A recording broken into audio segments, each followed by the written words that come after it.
Salut les astrotubies. Aujourd'hui on va parler de la parallaxe. Parler de la parallaxe. Allez, commençons tout de suite par l'étymologie de ce terme barbare. Apparu au XVIe siècle, le terme est composé du préfixe para qui peut avoir plusieurs significations selon les époques et les usages. Par exemple, en grec, para signifie contraire à, comme dans paranoïa, littéralement ce qui est contraire à l'entendement. Ou paradoxe, littéralement contraire à l'opinion commune. Le cylindre perçu aussi bien comme un carré ou un cercle, selon le point de vue de l'observateur, illustrant bien ce principe. Par contre, le sens tiré de l'italien signifie protéger, comme dans parasol ou parachute.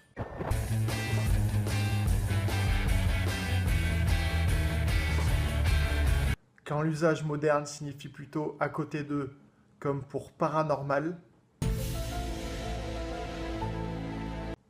ou bien parasite.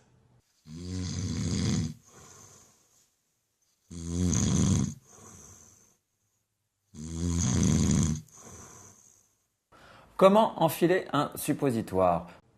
Telle est la question. Mais revenons à nos moutons. Parallaxe est donc constitué du préfixe grec para et du suffixe latin laxativus. Mais quel con! Oui, non, oui, enfin, non, je suis plus dans une cabine téléphonique, je suis effectivement de nouveau chez votre mari, mais...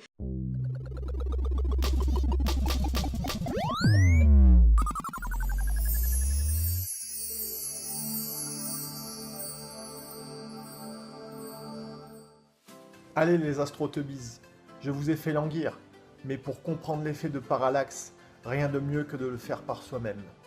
Commencez par coller votre pouce à votre nez, puis fermez successivement l'œil gauche et l'œil droit. Normalement, même si votre pouce est immobile, vous devez avoir la sensation qu'il se déplace de gauche à droite. Eh bien, c'est ça l'effet de parallaxe. Maintenant, tendez le bras et refaites l'exercice. Vous observez toujours un mouvement apparent de votre pouce, mais moins important. On en déduit que plus un objet est loin, plus l'effet de parallaxe s'atténue. Car plus un objet est situé loin de nous, plus son angle de parallaxe est petit. Et si je connais la distance entre mes deux yeux, et l'angle avec lequel chacun d'eux regarde la vache, je suis capable de déterminer à quelle distance elle se trouve.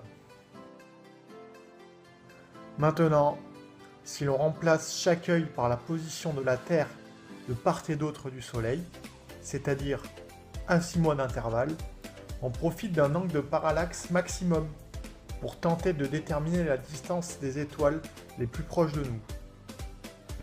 Et comme nous l'avons déjà évoqué, plus un objet sera éloigné, plus son angle de parallaxe sera petit et difficile à évaluer avec précision. Voici maintenant les angles de parallaxe des étoiles voisines. Tout inférieur à une seconde d'arc sans exception. On en déduit par exemple que l'étoile polaire se situe à 433 années-lumière, ce qui signifie que la lumière que nous percevons actuellement a été émise en 1586. Pour que vous ayez bien en tête l'ordre de grandeur d'une seconde d'angle, prenons un rapporteur scolaire et divisons 1 degré par 3600. On obtient un angle d'une seconde d'arc. En gros, c'est un angle tellement petit que je ne peux même pas le représenter sur ce schéma. Voici maintenant quelques illustrations d'angles apparents habituels en astronomie. On peut y voir, par exemple, que déterminer la parallaxe des étoiles lointaines revient à essayer de voir à l'œil un homme nu sur la Lune. Et à partir d'une distance de quelques milliers d'années-lumière, la lumière perçue depuis la Terre n'est plus suffisante pour pouvoir déterminer la distance de ces étoiles. Ce qui signifie que toutes les étoiles visibles depuis la Terre sont des étoiles appartenant à notre galaxie, la Voie lactée. Et maintenant, avec tout ce que je viens de vous dire, pourquoi l'étoile polaire semble fixe dans le ciel malgré le déplacement de la Terre autour du Soleil? Eh bien tout simplement à cause de ce que j'appelle l'effet d'échelle cosmique.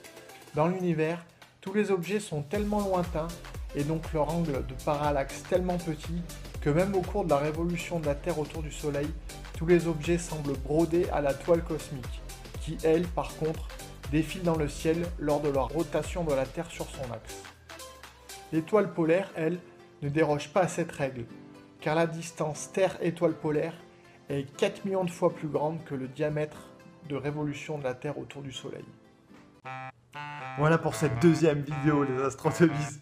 Je rentre à peine chez moi, mais c'est pas bien grave, parce que demain, c'est la fête du travail. Bon, bonjour président, c'est Pierre. Voilà, je voulais vous dire que je regrette tout ce que j'ai fait. Poisson d'avril. Ah là là, c'est mon champion, il me fera toujours rêver.